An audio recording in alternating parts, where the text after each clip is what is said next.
Gelişe saçını bolsun, sen kuruluşun 90-60-90.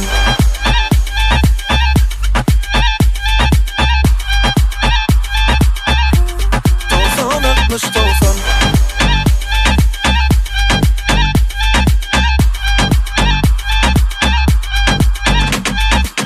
Gel bugünün en bile başla, ne işin bolsa taşla. Bordi bana yanlış mı? Bordi bana yanlış mı?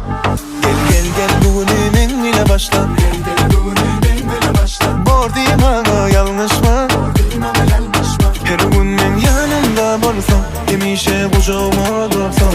Gelişe saçını bolsun, sen kuruluşun 90-60-90.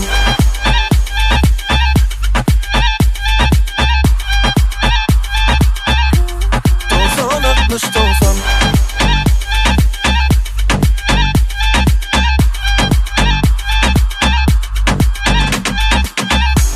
Seni bir gözüm başka, bir de düğünden başka. Gökün öllür yemeni, o yorum düşüm olsun. Yüreğimde köçeni bezeyen, görünümde beğenyen. Ovadan hemmeden, üvenmediyen. Her gün ben yanımda bolsam, yemişe kucağıma dursan.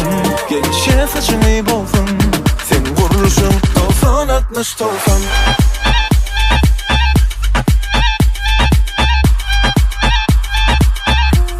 90-60-90. 90-60-90.